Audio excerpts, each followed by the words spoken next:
Whether it's the regular season or the off-season, we have you covered as we give you the best Tennessee Titans and NFL news and insight that a fan could ask for. You're watching the Titan Upload Network.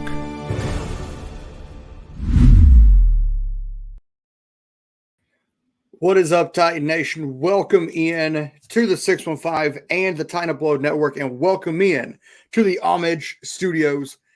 And yes, it is going into Thursday night football, which is tomorrow night in Pittsburgh, Titans Steelers. But let's close the book on Oilers week, which the Titans take care of business against the Atlanta Falcons. But first, let's go and bring our co-host in here, Gary Bailey from What's Shaking Titans. Gary, how are you this morning? Bro, I am awesome. What a victory we had this past Sunday. All I can say is, let's go! But, yeah, as I said, let's close the door on Titans or Oilers. Oilers Falcons. undefeated. Oilers are undefeated. They are 1-0. Let's just go ahead and go back to being called the Tennessee Oilers, please. Dun, dun, dun. But, let's give a shout out to the young man, Will Levis, on a career debut. Yeah, bro. Hats off to Will Levis. The man came out there. He was poised. He was ready for this game. 100%. Like, this dude went out and balled out the whole game. The one thing that I kind of noticed that stood out, if you go check out the episode from Monday on the What's Shaking Titans podcast, we were talking about this. But the one thing that stood out the most to us about this young man and Will Levis was he was on that field with no armband or no playbook on his wrist. He did everything off of pure memory. He was poised. He was calm, cool, collected. So I seen everything I needed to see from this young man and his debut. And then, the level of professionalism that he brought, not only during the game, but also after the game. Hats off to him, man, because he showed leadership. He's so poised. He did this all around good job. And, of course, I just dropped a video Tuesday morning, on the Titan Upload Network. And I posed this question. Have the Titans found their quarterback of the future? Yeah, I think we definitely I think you could definitely sit there and say that, Will Levis is on pace to be the quarterback of the future for the Tennessee Titans here. But guys, we also need to remember, let's pump the brakes on saying that just for a second. This was just one game. Yes, he went out here and balled out, but he only became the third quarterback in NFL history to do this type of performance in his debut. Mariota did it back in 2015, and you could see what happened to Mariota after that game. It was just a steadily decline, from there. But I'm not saying that's going to happen to Will Levis at all. The biggest question here is, will the Titans coaching staff be able to continue to develop him? I think that, the next 4 games is going to be very critical for this young quarterback. We're going in, we're facing a good defense in the Steelers. TJ Watt, let's see what Will Levis does when he has, number 90 in his face the whole game. And then I think the most important game out of the 4 games that we have coming up is going to be the Jaguars, which is the 4th game. And the reason why I say that is because we have to have a quarterback on our team who can beat our divisional opponents, man, because that's the most important thing. But I think we'll definitely see what this young man has, going forward in the next few games, especially with other teams having film study to go off of now. And, of course, we have to give credit where credit is due. DeAndre Hopkins had himself a game also. Yeah, bro. He balled out there. 4 catches for 128 yards, 3 touchdowns. And, if you look at A.J. Brown, he was 8 catches for 132 yards and 4 touchdowns. No, 2 touchdowns. I'm sorry. I'll get it right in a second. Yeah, it was really awesome to see D Hop get. I mean, D Hop looked like the old D Hop, that we used to face, when he was with the That Texans. would terrorize us. Yeah, that would terrorize us. So hopefully D Hop can keep that level of production going, up as we continue to go forward here. I will say this, man, about this game. Will Levis brought the offense to life. They did stall out, there kind of towards the second, after the, first half, they kind of stalled out, but they were still able to kind of get it back up and going there towards the end of the game.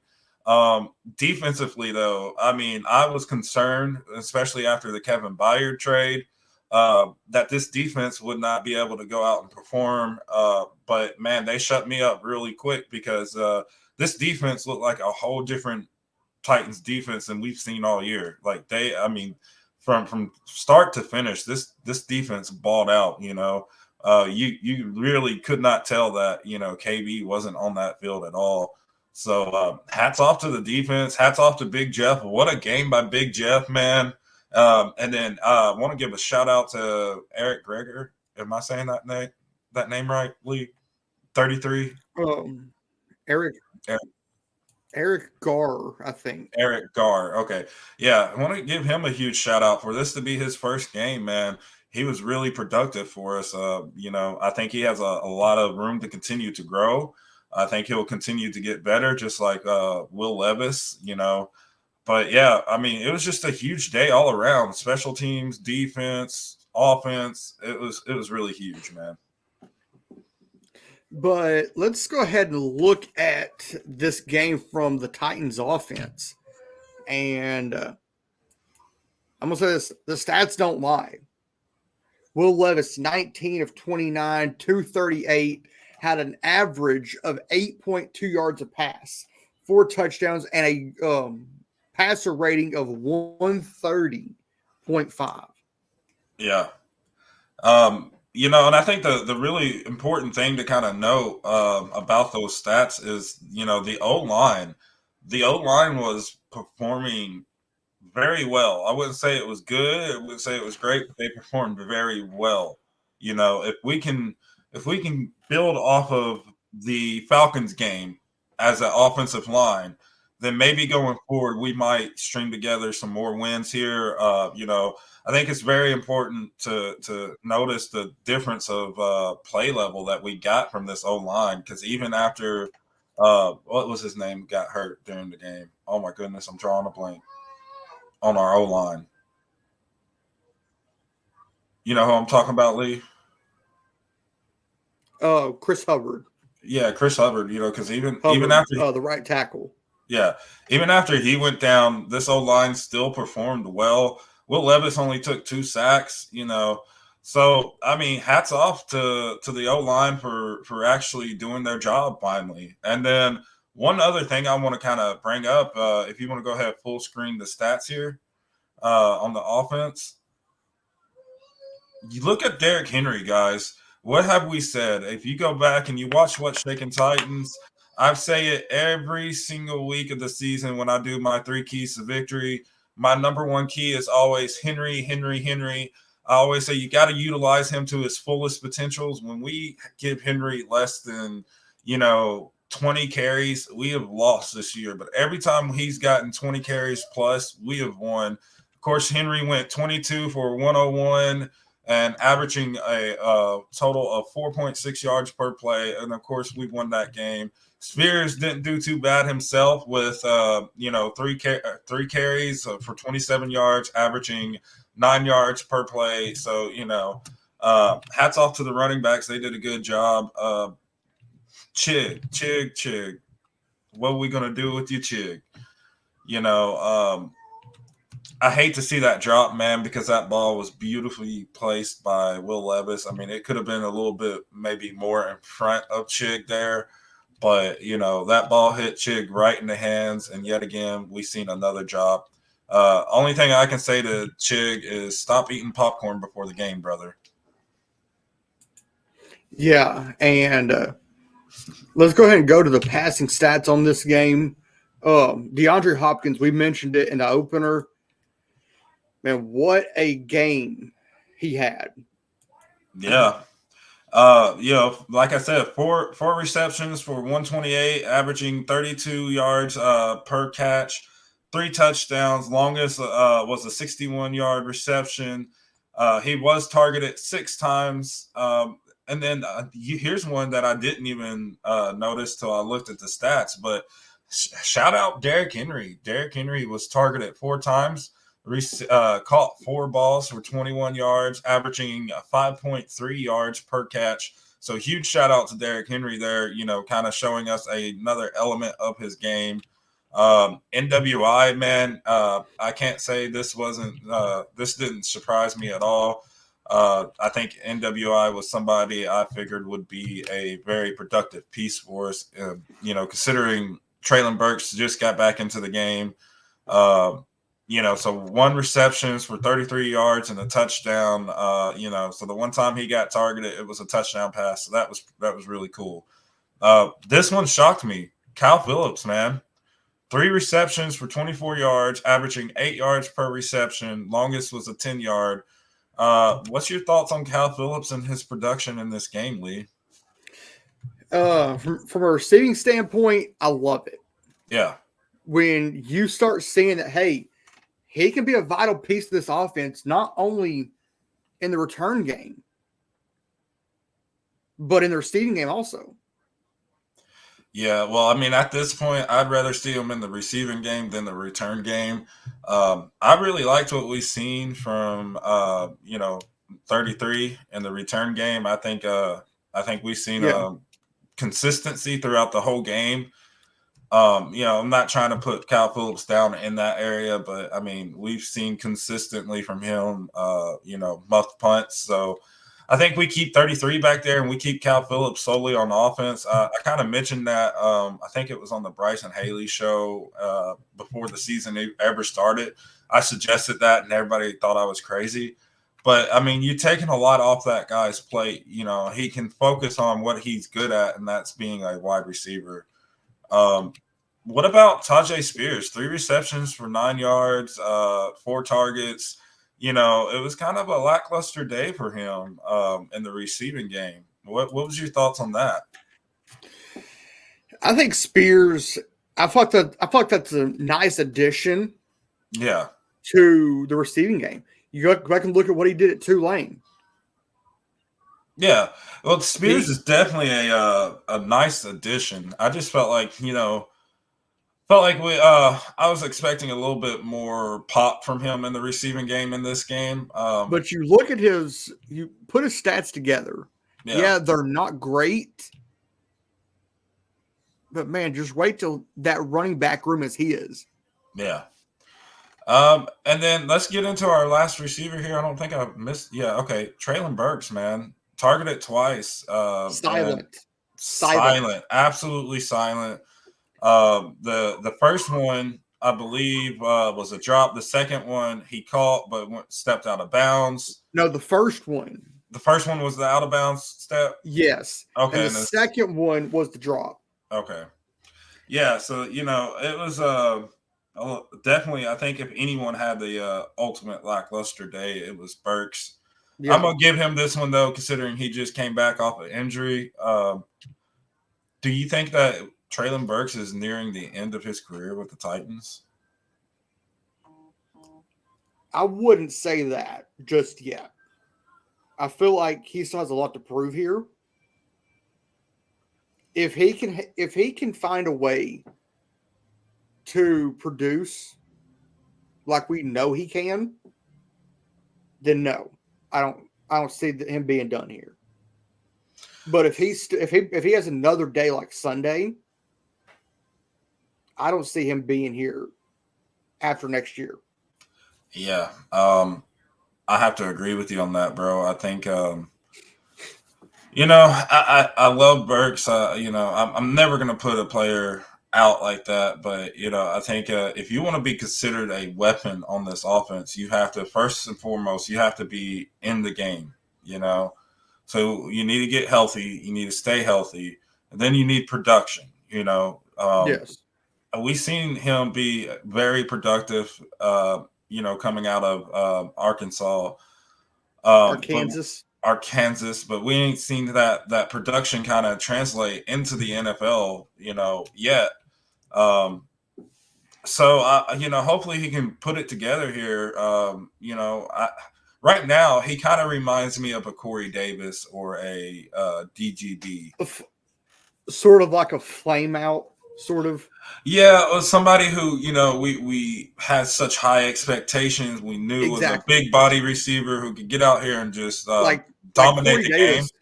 Like Corey Davis was drafted top 5? Yeah, which was crazy. I still can't believe we did that. But yeah, I believe you're right. And then Burks was drafted top 20. Yeah, and where was the DGB drafted? Late. Was he late? I think he was like a 3rd round. You could be right on that. I think you are. A 2nd or 3rd round. I think he was because didn't we draft him the same year we drafted Henry and Mariota? Let me pull this up. And while I'm doing this, I'm gonna let Gary go ahead and go into the good, the bad, the ugly. All right, guys, so we're going into the good, the bad, the ugly. This is brought to you by none other than Homage, guys. Definitely go check out Homage.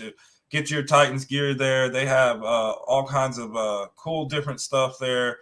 Definitely great quality. So if you haven't checked Homage out, definitely go check them out right now. And then we're going to get into our the good. So Lee has under his good, he has Levis and a D-Hop connection. For me, I went play calling, Henry, Levis, D-Hop, and then my honorable mention was the defense. Guys, just the play calling on my part for my good. I felt like the play calling was on point. It was aggressive. It was something that we haven't seen this year. We took shots down the field. We went for it multiple times on 4th down. It was just really cool to kind of see that. You can feel a different energy in that stadium. Me and Blueface were there live. Man, that stadium had a different feeling to it. You could just feel a wind brewing in the air. And then Henry, Henry had a good day. Levis definitely balled out. And D-Hop, man, shout out to D-Hop for balling out. But back to the DGB situation. He was a 2nd round pick in 2015. 2015, okay. Yeah, that's what I thought because Henry was a 3rd, right? No, Henry was a 2nd. Let me pull up that draft class. Yeah.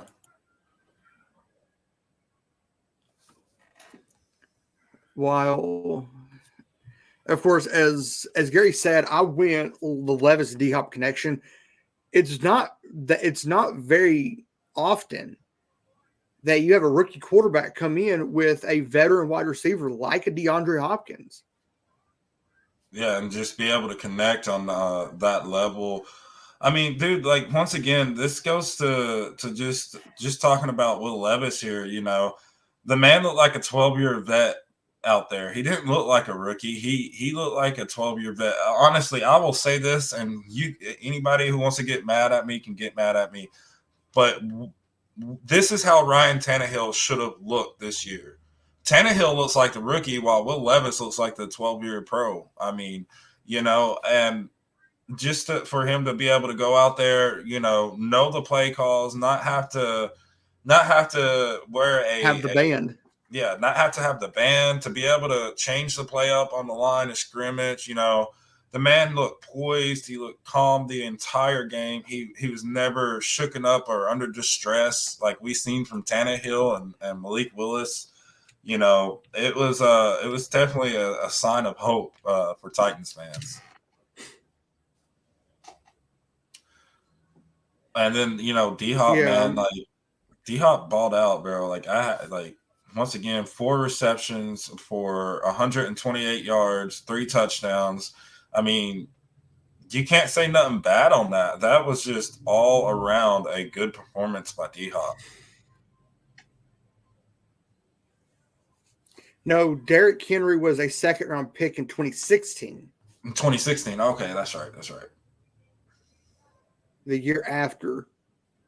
Yeah. But with every good, there's a bad. With every good, as I said, there's bad. For me, I'm not going to put this all on Levis. I'm going to put some of it on the offensive line. The second half breakdown. Yeah, we were watching the game live. That when we came out of the first half out of halftime, of course the Falcons made a quarterback change, and I think that was really big for them. I think that's the Taylor quarterback Heineke. that's the quarterback they'll probably roll with moving forward. I would personally if I was Arthur Smith, but I think they had a lot of momentum. I think we seen some growing pains coming from Will Levis. One thing I noticed just watching the game live is there's a couple times where he would miss a wide open guy or just hold the ball just a second too long. I mean, it wasn't nothing that is complain worthy of being complained about. These are things that I definitely see as extremely fixable and just like split second decisions. But the O line definitely had some signs of struggle once we lost our right tackle. But then they kind of started getting that back together, and then even the defense kind of started tampering out there. But that defense, I mean, I don't blame them. They balled out that game, bro. I mean, balled out. But yeah, yeah. I mean, we definitely came out and struggled in the second half there for a little bit.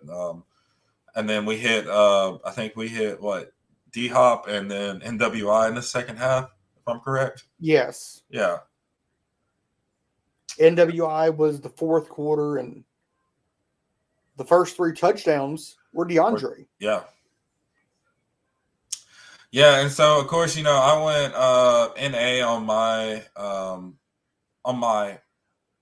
bad. But let's get into the ugly real quick, man. So for me, I went NA on the ugly. Yeah. And then for my ugly guys, I hate to do this to you fans, but the Titans fan base, man, like the way we booed Malik Willis when Malik Willis came out there and had a positive play. You heard all the players talk about it. Big Jeff tweeted about it. Will Levis said, hey, look, next time let's come correct. And then, Derrick Henry, obviously frustrated at it. D Hop was frustrated at it. I mean, I could understand everybody booing if for say we were losing, just getting the socks knocked off of us. Okay, yeah, then you boo the whole team. But when you have a player who's trying to help benefit this team, they weren't switching the QBs out permanently. They inputted, packages for Malik Willis to utilize his legs, and Malik Willis had a positive 4-yard run on that play. Yeah. I mean, guys, like, he's a part of this team, and that's what we have to realize is, look, next year, guess what? Tannehill's going to be gone. Who do you think is going to be Will Levis's backup? Malik. So we got to show this man some respect. I know he wasn't able to live up to everybody's expectation as a starting quarterback, but what did we know about this quarterback coming in from the draft? That he was a project quarterback, that it was going to take time for him to develop. What do we do know about Malik Willis is that he is a very mobile quarterback.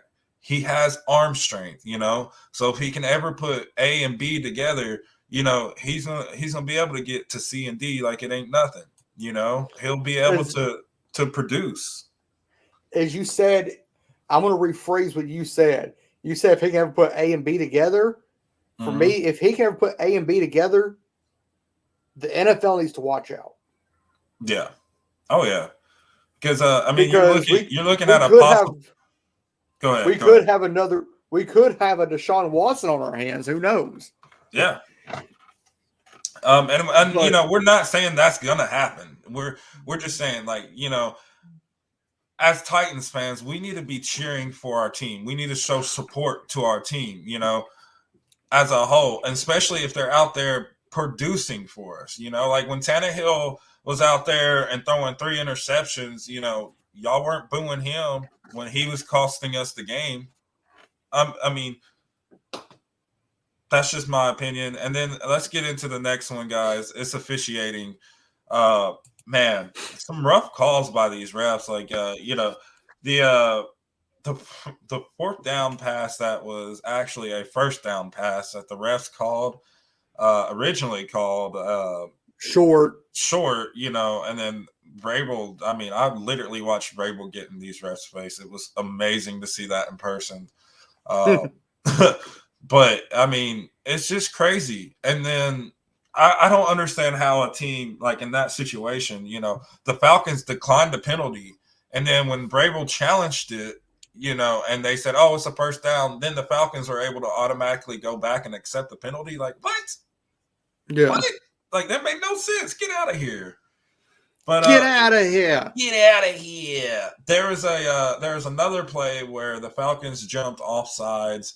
And they called it a false start on the offense. I wasn't a big fan of that play, especially when you've seen it live.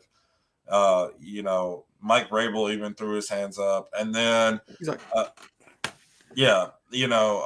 there's a couple plays missed. That first touchdown pass by D-Hop, that could have gone either way. That could have been both OPI. OPI and DPI. It could have been an offsetting penalty. Dude, he literally had the guy in almost a headlock. Yeah, he did, bro. He was just like... But as we transition, we're going to go ahead and look at our top 5 games from this last weekend, starting with Gary. Yeah, man. I'm going Oilers Falcons number 1, man. It was so good to be able to see that Oilers uniform on our field for the first time in Tennessee Titans history. It was just an awesome moment. The field looked beautiful. The uniforms was amazing. Guys, I will say it, that Old Derek logo is so much better than the actual Titans logo. I would give an arm and a leg for us to be the Tennessee Oilers again. Y'all can hate me all you want for that, but dude, those uniforms by far are the best uniforms to ever hit the NFL. So man, and to get the dub with 170 alumni out there, man, that was awesome. That was so awesome. Chris Johnson was there. Nate Washington was there. Malcolm Griffin was there. You had all kinds of former players. Vince Young was there. Warren Moon. Oh my gosh, I'm drawing blanks on names. Over 170 former alumni. Nate Washington. Yeah, Nate Washington. Dude, I actually met a few of the different alumni. Gotta get some pictures with some of them. Partied with some of them. It was really an awesome experience. But then you also went Bengals, Niners, Broncos, Chiefs, Cowboys, Rams, and then I also went with this one, Panthers, Texans. Yeah, shout out to the Panthers, man. Y'all got us in our pick'ems, but y'all beat the Texans, so we love you. Now the Titans sit 3rd in the FC South. Yep. So what do you got for your top 5, Lee? Of course, I also went Oilers Falcons. I also went Broncos Chiefs. There you go. Because for the Broncos to hold the Chiefs to 9 points in a game, 9 points, the Broncos are now 1-12 against the Kansas City Chiefs. And then you have to go with the Panthers getting their first win of the year. We finally found out who the better quarterback is between Bryce Young and CJ Stroud. But then I went to the college ranks on these last 2. Kansas beating Oklahoma. Yeah, Kansas. That's crazy. Unfortunately, I missed all the college games this weekend, guys. We were doing family pictures and family events this Saturday, so I missed them all. But man, that's crazy, bro. And then I had to go with a no-name team, probably the newest team to the Sun Belt, in James Madison over Old Dominion. Wow, man, that's huge, bro. Old Dominion, actually, not Old Dominion, James Madison. James Madison, of all teams, is ranked. What are they ranked? I'm like, you've got to be kidding me.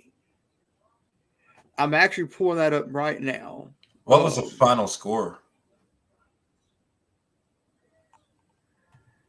That's a good thing. Go back to week 9 because we're fixing it. We're actually in week 10 of the college football season.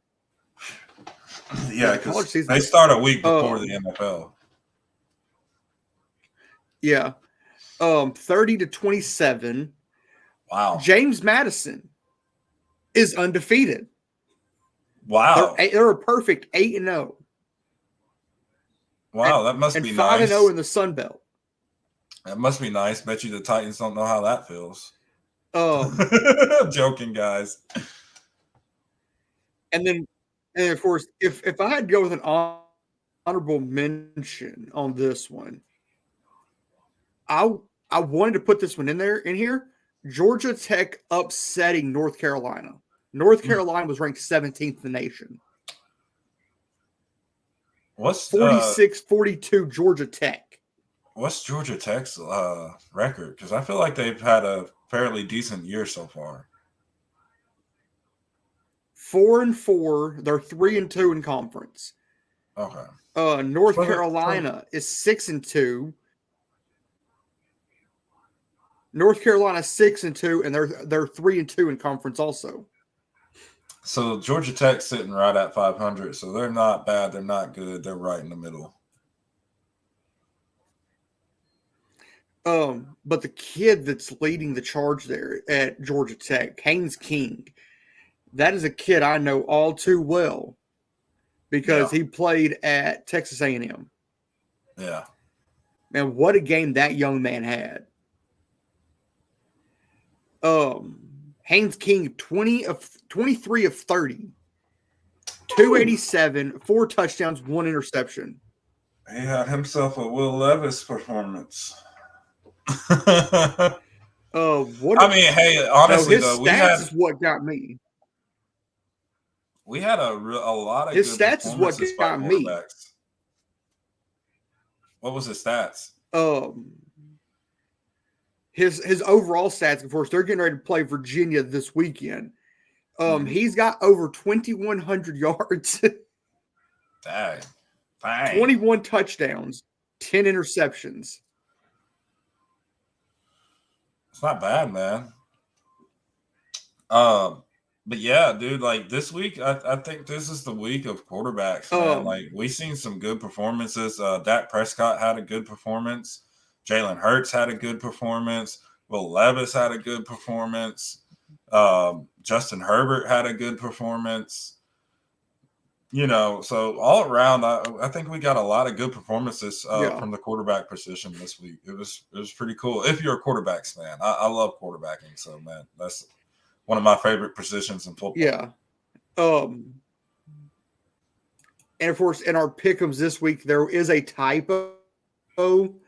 Gary actually went 10-6. That's right. The champ is here. Overall at 55. His overall record is 55-52.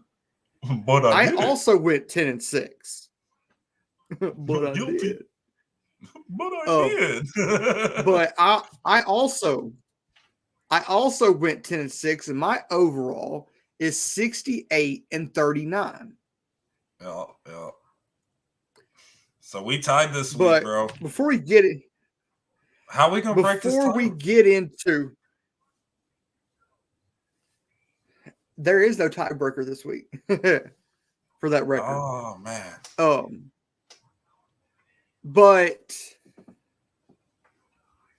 we could implement a tiebreaker through college or something for this week if we tie.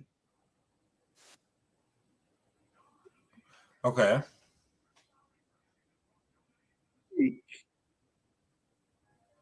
in Week 9. The tiebreaker is whoever guesses the record of Thursday Night Football on the head, or within 4 points from either side. Okay. All right. I'll let you go first on this one. That's a pretty good tiebreaker.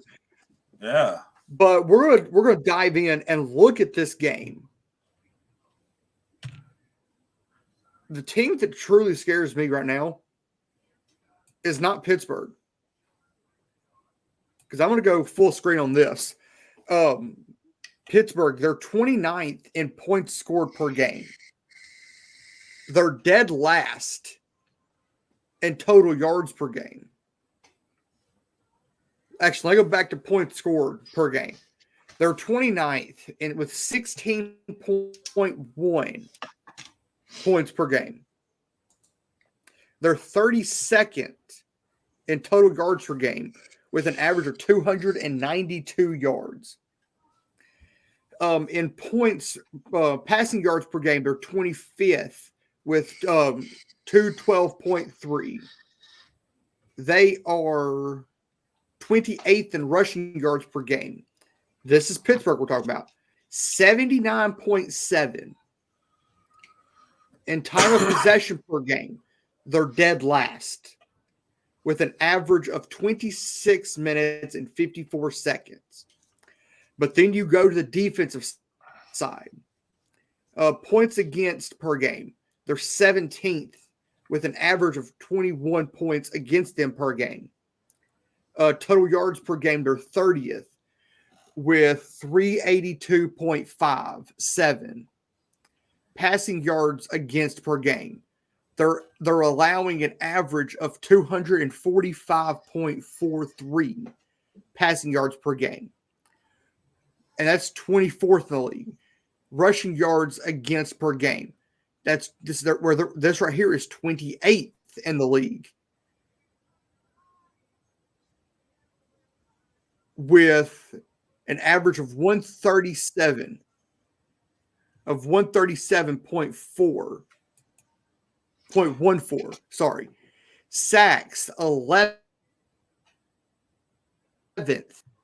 And then interceptions, they're 9th. They have 7 interceptions.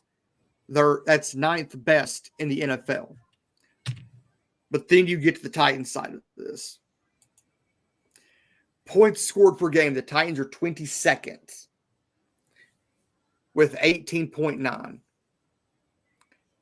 Total yards per game, the Titans are 22nd, where they're averaging roughly 322 yards per game.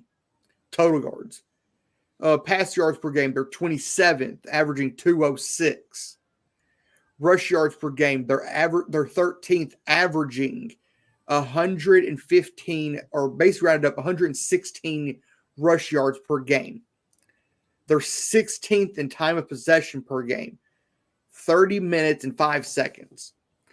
But the Titans defense, on the other hand, is 13th in points against per game, where they're allowing roughly 20 points against them per game. Total yardage per game that the Titans are allowing is almost 339.5. Pass yards against per game against this defense they're allowing the 19th most with 232. Rush yards against this Titans defense, 16th against the run per game. They're allowing 107.43. The Titans are 12th in the sack department with 21 sacks average throughout the first 7 games for the Titans. The Titans are 32nd in interceptions with 2. How scary does that sound when the Titans are 32nd in interceptions? Well, I know the stats kind of, in a way, lean towards the Titans on this one. But, guys, there's 2 stats that you really got to pay attention to. If you can go back to the Steelers real quick. Um, Yo. yeah, go ahead, full screen it here. You look at their sacks. They're one spot ahead of us with 22 sacks. They're ninth in the NFL for interceptions with 7. Guys, if you think this is going to be an easy game for the Titans, you might want to reevaluate it, just because the Steelers defense is a really stout defense. You know, I know what people want to say is that, yeah, they're, let's hope that we can get a win, but guys, like, we are struggling on the offensive line this year. We've been struggling all year long. Um, this is a really solid defense yet again that we're facing. Not spectacular on stats or paper, but to be able to come into a game with 22 sacks, 22 sacks and 7 interceptions. This game's really going to show what Will Levis has, because he's going, like I said, he'll have TJ Watt in his face the whole game. Let's see if he can continue to protect the ball and deliver it downfield accurately. Let's see. Hopefully, there's no interceptions on his part.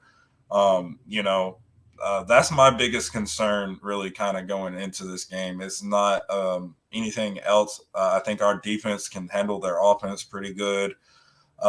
It's more so of, can our O-line protect Will Levis? Can Will Levis protect the football? So that's my big thing. And then if you go to the Titans, offensively, you can see the struggles on offense. The one thing I will say is, guys, like, don't base your numbers on the Titans off these stats alone, because just like I said with the Steelers, sometimes stats lie. We just put in Will Levis, who obviously balled out. It was his first game. Look for those total yards per game to go up, in the passing game as well as overall. And then rushing yards, keep your eye on Derrick Henry, because what do we know about Henry? The longer the season goes on, the more you keep him in the game, the more those go up. So keep an eye on that one. I look for most of these offensive stats to change. And then you're right, Lee, 100% right. The interceptions being ranked 32nd in the NFL, it is concerning. I think we got a few glimmers of hope in this secondary, even though we lost KB. This secondary, for the most part, did a decent job, with the absence of KB now. And I think that's going to continue to grow. 33, I think, has a lot of room to continue to grow himself. You also have to look at Terrell Edmonds. Yeah, also. And Kayvon, when we activate him, that's going to be a pretty good addition. And that's, like you said, Terrell Edmonds, man. He was a first-round draft pick, guys. We traded KB for, so if he can start to show production and string together consistent games, that could be probably one of the better trades that we've made. Who knows? I'm not saying it is right now, but if he can put, just like we said about Malik Willis, if he can put A and B together, he could be dangerous. So before we get into, since we're talking this game, I'm going to pull my keys to win out. Brought to you by Homage. For me, the first thing you have to do is do your job. Don't worry about what the man next to you is doing. Do what only you can. And number 2, beat your man. Offensively and defensively. Jeff, you should be in the backfield every single play, almost. Will, you should be able to find a wide receiver streaking out the field some way, somehow. Hopefully. This is a good secondary. Let's keep that in mind. Number 3, play fast and physical. That's a good one. But yeah, if you don't mind, I'll kind of throw my 3 keys that I did on Monday on What's Shaking Titans. I'll throw them in real quick. Guys, I've been saying it all year long. I've always started out with my first key being Henry, Henry, Henry. We've got to continue to utilize Henry. Henry has to continue to get over 20 snaps. That is key for this offense to, moving forward and being productive and looking like they're alive. My second key to victory on Monday was consistent game in and game out gameplay by Will Levis. So we need to see William. William, get out there, do your job. No, but no, honestly, we need to see a similar, if not right at the same type of performance that we had against the Falcons from Will Levis. I think if we do that, then we're on pace to not only have a permanent QB change, but we are also on pace to maybe reviving our season this year. And then my final key for this was Big Jeff, a big day by Big Jeff. We need Big Jeff to play consistent, come in, and Lee talked about it earlier. Stay on your guy. The whole 9 yards rail. Like, let's get them sacks. Hopefully, fingers crossed, we have one of the biggest games by Big Jeff we've seen all year. It'd be nice to see a 6-sack game. We just had a 3-sack game. Let's double that. That would be fantastic. I would just love it, and especially against the Steelers, because I have a lot of friends who are Steeler fans. So In prime time. Yeah, and prime time too. Oh, I would love to rub that in their face. But either way, let's go out here, Big Jeff. Let's have a big day on prime time. Honorable mention key, as always, guys. The honorable mention key is the offensive line against TJ Watt and the Steelers defense. This offensive line, yes, y'all did not do a great job against the Falcons, but y'all did a good enough job to get us the win and protect Will Levis. We need a repeat performance by y'all. So do the same thing against the Steelers. Let's limit the pressure by TJ Watt and this Steelers defensive line. Let's allow Will Levis to get out there and make plays down the field for us. Let's keep him protected.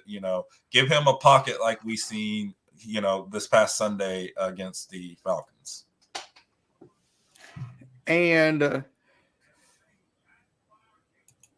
as we get ready to go into our pick'ems for Week 9, and Gary, I'm gonna let you start this off.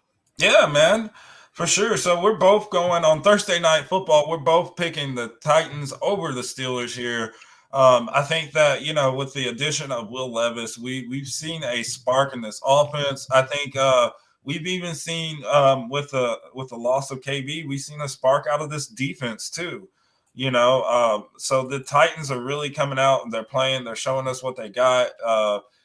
We've seen Titan football again, and it felt good. So I think if we can keep that up and we can play consistently week in and week out, it's going to be an easy win for the Titans. So we both went Titans there on Thursday Night Football. And then if you go back to the pick'em list, we'll move on here. All right, we got Dolphins. We both went Dolphins over the Chiefs on the NFL Network.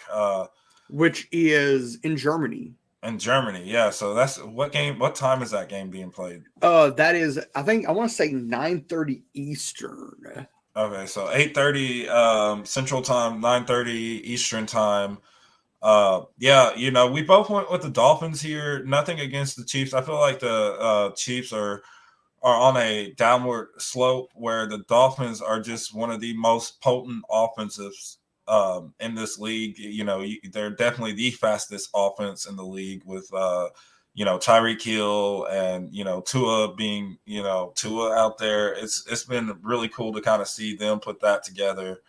Then we're moving on to the Vikings at the Falcons. We both went Falcons here, man. I think we had the same wavelength on this one, man. If you keep your help me with the quarterback's name that they came out in the second half again. Kirk Cousins. No. Heineke. Heineke, yeah. Taylor Heineke. You keep Taylor Heineke in. For the Falcons? For the Falcons. I think that, you give yourself a elevated chance to win this game. And, of course, for the Vikings lose one of their key pieces in Kirk Cousins for the rest of the year. due to an Achilles tear. So I think this easily is an easy pick here. That's why we both went Falcons on this one.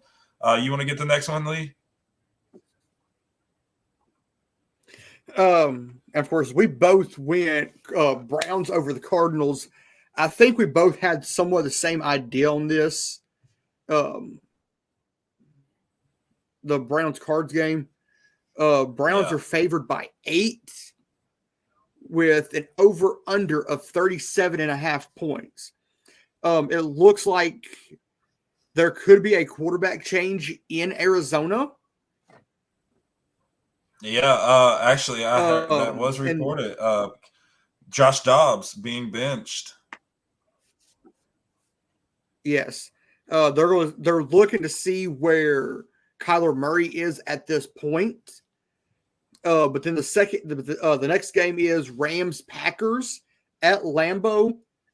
Green Bay is favored by 39.5 point over under. I went Green Bay because a West Coast team coming to the basically the north in 45-degree weather. Yeah. That's not a mix for success right there.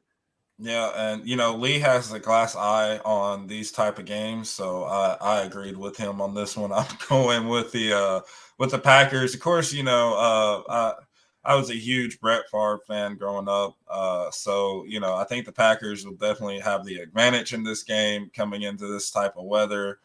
Then moving on to the next game, man, we got the Commanders at the Patriots. We both went Commanders here. Even though the Patriots are a 3-point favorite, games in Foxborough, both teams are used to playing in cool weather. The high at that game is 54 degrees. Yeah. And go ahead. I was gonna go to Bears Saints. Okay. In the Superdome. Yeah, that's easy. Saints are favored by 7.5. Over under is 41. You cannot go against the Saints in the Superdome. But then you head to the AFC North. Yeah, where this is I think this is the first one that we are mixed up on here. Yeah. So you went with Seahawks over the Ravens at the Ravens. I couldn't do that, man, and I had to go Ravens. I think this defense, is by far coming to life. This Ravens offense. Shout out to Lamar Jackson. If you're looking for a quarterback, who can do a little bit of everything, just look at Lamar Jackson because he has a little bit of everything: pocket passing, to mobility, to escapability. He has that mixture of it all.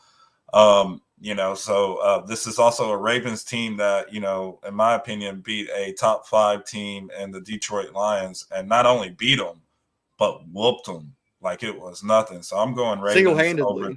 Yeah, for real. So I'm definitely going Ravens over Seahawks here.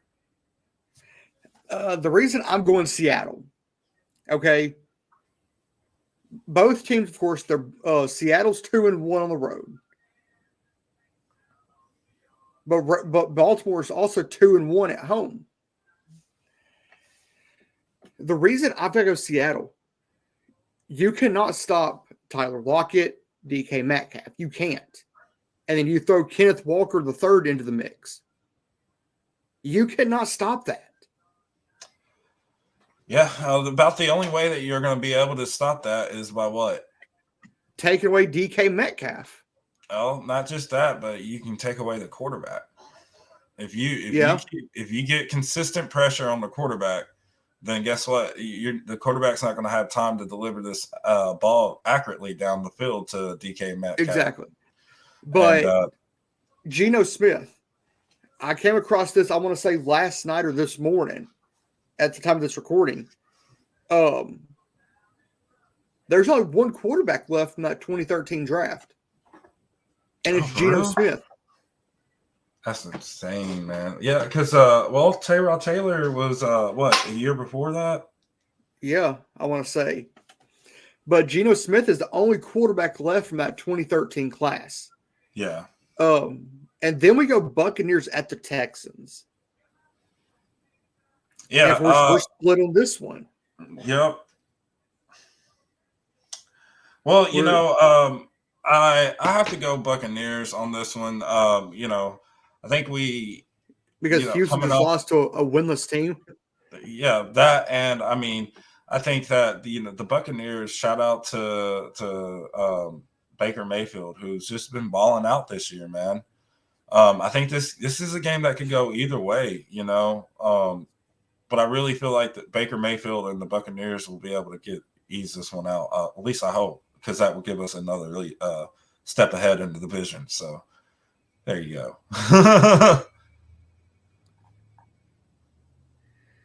But then I went Houston, and Titans fans, y'all probably ask why. Why are you going with a division rival? Houston's favored by 2.5. The game's in Houston. But then that's not the reason. You have to look at that young quarterback, CJ Stroud. 1,800 passing yards, 9 touchdowns, 1 interception. He just threw his first interception against Carolina. The secondary for Tampa, it's not the best. But then we head to Indianapolis at Carolina. Indy's favored by 2.5. Over unders 44.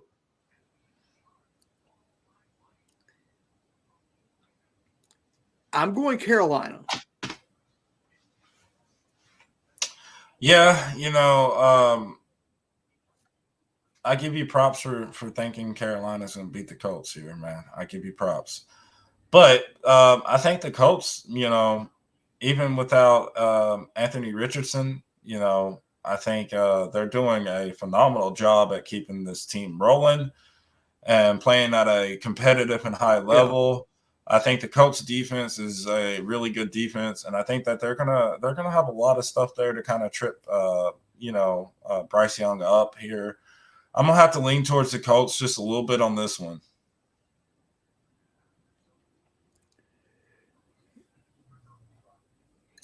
But then we go to Vegas. Giants, Raiders. Games in Vegas. Raiders are favored by 2.5. Over under 37.5. I'm going with the Giants. Yeah. You barely lose to the Bills. The Bills were a top team in the league. In my mind. Yeah. Well, yeah, and you forgot to put mine on here. I don't remember who I picked on Monday. I think it might have been the Giants. I think you went Raiders. Or yeah. I mean, I could have. I'm not sure. I have to go back and check on that, and I'll send it to you later. Yeah, because I mean, honestly, guys, I think this is a game that could go either way. I think they're both really good teams. They're not playing. But the Raiders. Go ahead. The Raiders just came off a loss on Monday night. Oh yeah, how bad was that loss? I didn't get to watch it. I want to say it's like 26-14. Jimmy G came back and played that game. I think is what I've seen on ESPN. 26-14 in favor of the Lions.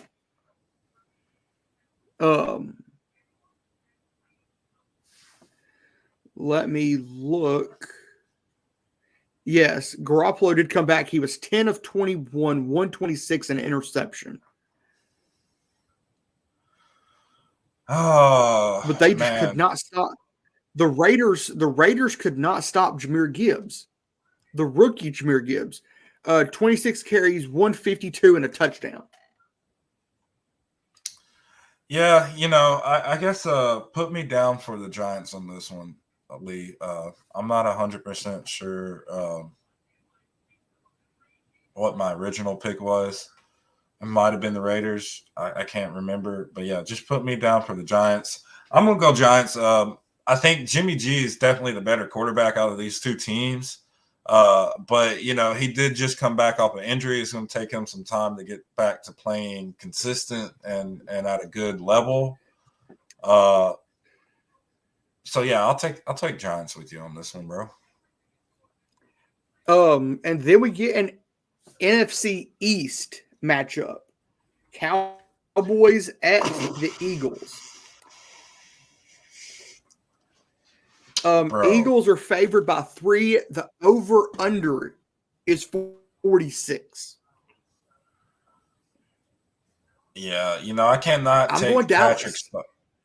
You going Patrick Star? Yep. I can't go Patrick Star and the and the Cowgirls here. I have to go with the Philadelphia Titans here. They're Titans strong now with AJ Brown and Kevin Byard And Marcus Mariota and Zach Cunningham. So yeah, give me the Eagles. Guess who's in Dallas? Guess who's in Dallas? Rashawn Evans. Yeah. I'm still going Eagles over them. But then we get to the basically the third primetime game of the weekend, because you have Thursday night, you have Sunday morning from Germany, you have Sunday night football, which is the Bills at the Bengals. Now, flashback to January. DeMar Hamlin, cardiac arrest. So there will be a lot of high emotion in this game. Talk about it. But we're both going Cincy. Yep. Because it's in Cincinnati. I think Bengals are favored by 3. Yeah. And to your credit, Lee, not only is this game in Cincinnati, but you look at how well the Cincinnati Bengals are starting to come up. I think start off 0-2. Yeah, they're starting to string together some really good games here lately, and they had a convincing win, this past week. So, yeah, I'm definitely going Bengals on this one, man. Like, for sure, hands down. Like, I feel like the Bills is a pretender. The Bills and Chiefs, I feel like they're not going to be contenders. I feel like they're going to be pretenders. Yes. But this Bengals team, I'm still on the fence on them, but I definitely see them coming up from where they were. And then you got Monday night. Chargers fly to the East Coast to MetLife to play the Jets. I didn't really think this one through. This game right here can go either way. I have us down both for the Chargers. I hate to flip on this. Zach Wilson is playing some good ball right now.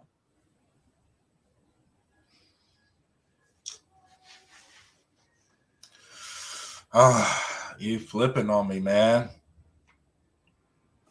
And so I'm going Jets in New York, because the high on that at that game, 49 Monday night. You have the Chargers go 3.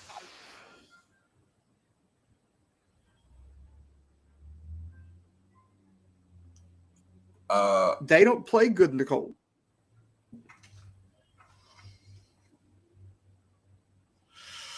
Yeah, I guess just to be the odd one of the bunch, I'll stick to my guns on this one, and I'll go with the Lightning McQueens.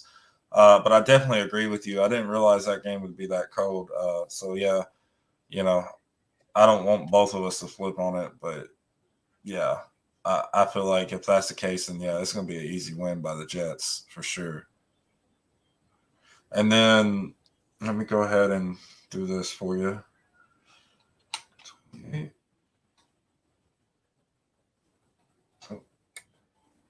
Ignore that first one there, dude. I messed up. We're gonna win by 292 points.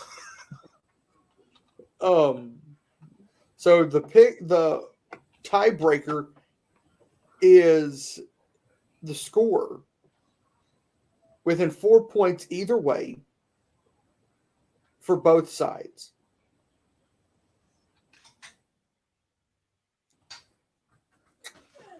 So Gary's going 28-21. I'm going to go lower than that.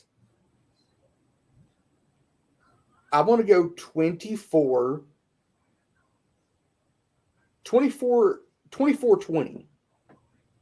Yeah. I think it's going to be a close game, man, for sure. But I am calling for Derrick Henry to have a huge game in this game, guys. I think we'll see maybe a 2-touchdown performance by Derrick Henry. And I'm calling for Will Levis to strike 2 touchdown passes as well. So I think it's going to be 28-21. Anywhere between 28-21 to 28-24. You know, it's going to be a real kind of gritty game, guys. Yeah. But, of course, go check out the link in the description. I'll have the link to our sponsor, Homage, in the description. And, of course, go over to the Titan Upload Network on YouTube, and you'll find some of the most incredible content creators, the Power Hour, Titans for Life, myself, Titans Rossi, Titan Upload, and Tyler from Titans Time podcast. As I said, I just dropped a video on Tuesday morning talking about, have the Titans found their QB of the future? Yeah, you bring some good points up in that video. So if you ain't had a chance to go watch it, definitely go check that out. And, definitely like this video, guys. If you're not subscribed to the 615 podcast, subscribe to the 615 podcast. We try and bring y'all some great content here. We try and bring y'all stats, numbers, statistics, you name it, we'll bring it. We try and keep y'all entertained. We love to have guests on. But definitely give us a like, subscribe to the channel if you're not yet subscribed. And of course, we're going to get out of here. We've ran a little over an hour. So go, of course, grab What's Shaking Titans here on YouTube. Go find them wherever you can find your podcast at. Go grab the 615. Wherever you get your podcast yet, you can find it on iHeartRadio, Spotify, Apple. But as we always say, stay classy and tighten up. Tighten up. Let's go.